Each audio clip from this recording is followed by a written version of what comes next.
Inter ఎత్తివేత వచ్చే ఏడాది నుంచి రాష్ట్రంలో 5+3+3+4 విద్యా విధానం తీసుకొస్తారట. నేషనల్ ఎడ్యుకేషన్ పాలసీ అమలుకు రాష్ట్ర సర్కార్ చర్యలు.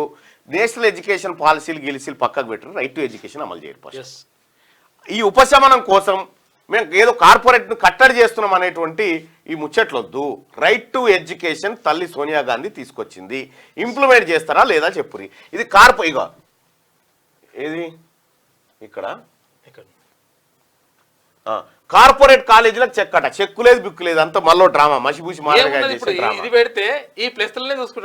చూసుకుంటాడు ఆడు. ఈ డ్రామాలు వద్దు, ఈ నేషనల్ ఎడ్యుకేషన్ పాలసీలు ఇవి కాదు. చట్టమే ఉంది, రైట్ టు ఎడ్యుకేషన్ అనే చట్టం ఉంది 2009. ఆ తల్లి సోనియా గాంధీ గారు ఆమె కళల నుంచి వచ్చినటువంటి చట్టం అది. మన్మోహన్ సింగ్ ప్రభుత్వం తీసుకొచ్చింది, యూపీఏ గవర్నమెంట్ తీసుకొచ్చిన చట్టం. దాన్ని ఇంప్లిమెంట్ చేయదు.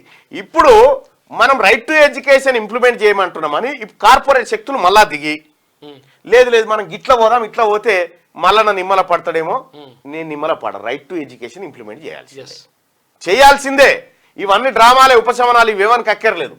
ఇక్కడ తొలి 5 ఏళ్లలో అంగన్వాడీ ప్రీ స్కూల్ 3 ఏళ్ళు 1-2 తరగతులు ఉంటాయట. ఏది 5 yearsలో. ఇక తర్వాత 3 ఏళ్ళేమో 3, 4, 5 క్లాసులు. ఇక తర్వాత 3 ఏళ్ళేమో 6, 7, 8 క్లాసులు. చివరి 4 ఏళ్లలో సెకండరీ ఎడ్యుకేషన్ కింద 9, 10, 11, 12 తరగతులు ఉంటాయట. ఇక ఈడ పెడతాడు దుకాణం ఆయన. అప్పుడేమో 11, 12కే సంపాదించేది, 11, 12కే సంపాదించేది. ఇప్పుడు 10, 9 కూడా కలిపి సంపాదిస్తాడు. ఇవద్దు ముఖ్యమంత్రి గారు, ఈ ఇంటర్ ఎత్తివేత ఇవన్నీ వద్దు. మాకు కావాల్సింది రైట్ టు ఎడ్యుకేషన్ ఇంప్లిమెంట్ చేయండి. నేను ఒకటి ఏం చెప్తా ఉన్నానంటే, నా సలహా కూడా ప్రభుత్వానికి, దయచేసి ఇప్పుడు తెలంగాణ రాష్ట్రంలో ఎన్ని స్కూళ్ళు మూతపడ్డాయి ఒకసారి లెక్కది. తెలంగాణ రాష్ట్రంలో మూతపడ్డ స్కూళ్ళు కేసీఆర్ గవర్నమెంట్లో 8,000 స్కూళ్ళు మూతపడ్డాయి. స్టూడెంట్ టీచర్ రేషియో పేరుతోటి ఖతం చేసి పడేసి రకరకాలుగా అంచెలంచెలుగా చేసిండు, ఒక్కొక్కసారి ఒక్కొక్క. ఇక్కడ నేనేమంటున్నానంటే, నేను రాష్ట్ర ప్రభుత్వానికి సూచన చేస్తా ఉన్నా, దాదాపుగా ఒక 5,000 స్కూళ్ళు మూతపడవచ్చు.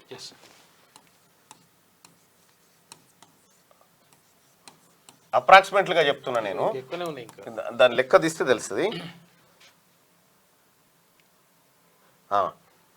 రాష్ట్రంలోని 40,656 పాఠశాలలు ఉంటే అందులో 30,000 ప్రభుత్వ పాఠశాలలు ఉన్నాయి. ఒక్క పాఠశాల సగటున ఒక్కరే టీచర్ ఉన్నారు. ఒక్కరే టీచర్ ఉన్న పాఠశాలలు 7,915 ఏకోపాధ్యాయ ప్రధాన ఉపాధ్యాయులు ఉంటారు, సింగిల్ టీచర్, ఒక్కరే టీచర్.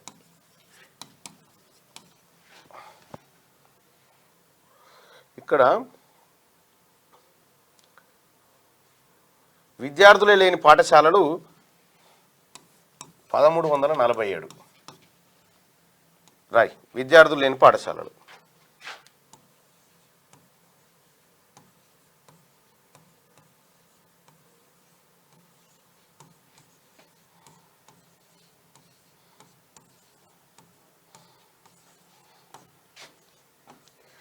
ఇప్పుడు విద్యార్థులు లేని పాఠశాల ఇవన్నీ ఉన్నాయి కదా.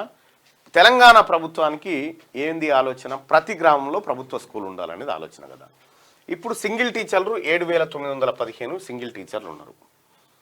ఇప్పుడు దాదాపు 5,000 స్కూళ్ళు, ఆ స్కూలుకు బిల్డింగ్ ఉంది,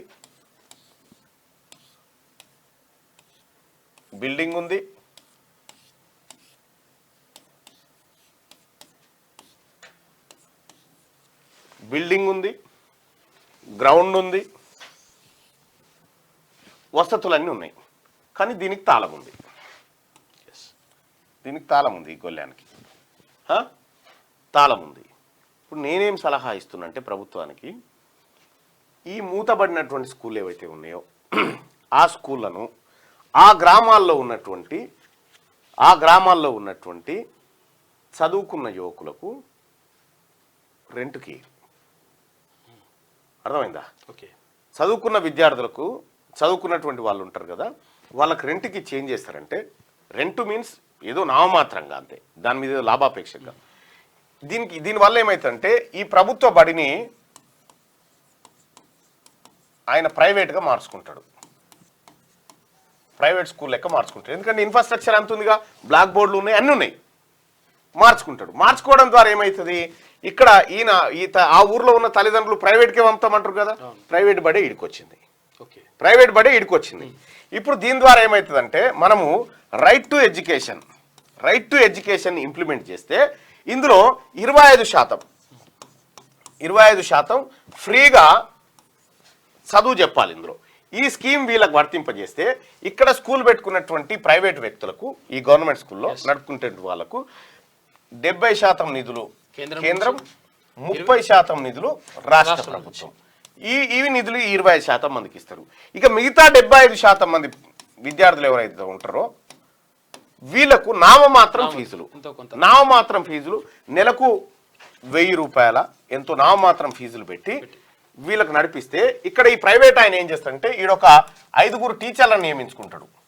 ఈ 5 ఉపాధి దొరుకుతుంది, ఈడ స్కూల్ నడుస్తుంది, ఈ ఎడ్యుకేషన్ సిస్టమ్ ఇంప్లిమెంట్ అవుతుంది, రైట్ టు ఎడ్యుకేషన్. ఆ తర్వాత ఊర్లో పడి ఉన్నట్టుంటుంది, ఉపాధి కల్పించిన వాళ్ళం అవుతాం. ఈ ఆలోచన పైన మీ అభిప్రాయం తెలియజేయండి ప్రజలారా.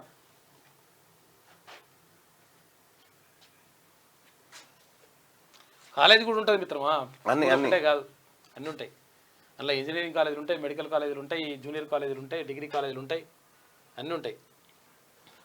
ఎందుకంటే ఇప్పుడు చాలా మంది అన్న డిఎస్సి వేయాలి, చాలా మంది ఉన్నాము, అది తప్పుడు లెక్క. అంటే ఇది నా లెక్క కాదు, ఇది కేసీఆర్ సమగ్ర కుటుంబ సర్వే లెక్క. ఇప్పుడు నేను చెప్పినటువంటి ఆలోచన బాగానే ఉందా? దాని ద్వారా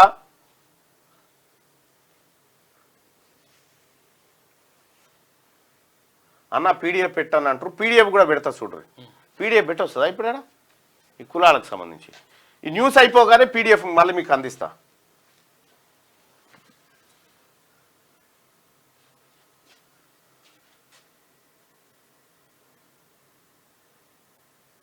ఆకునూరి మురళిని అడగండి అంటున్నాను. నేను అందరికి చెప్తా ఉన్నా, నేను ప్రభుత్వానికి ఇచ్చే సలహా ఏంటంటే మూతబడి పెట్టిన తాళమేసుడు కంటే దాన్ని ఆ ఊర్లో ఉన్నటువంటి యువతకు అప్పచెప్తే ఆ స్కూల్ని వాళ్ళు తీసుకొని తద్వారా కొంత ఉపాధి పొందుతూ రైట్ టు ఎడ్యుకేషన్ ఇంప్లిమెంట్ చేస్తూ మన పేద పిల్లలకు చదువు దొరుకుతుంది, వీళ్ళకి ఉపాధి దొరుకుతుంది, ప్రభుత్వ లక్ష్యం నెరవేరే.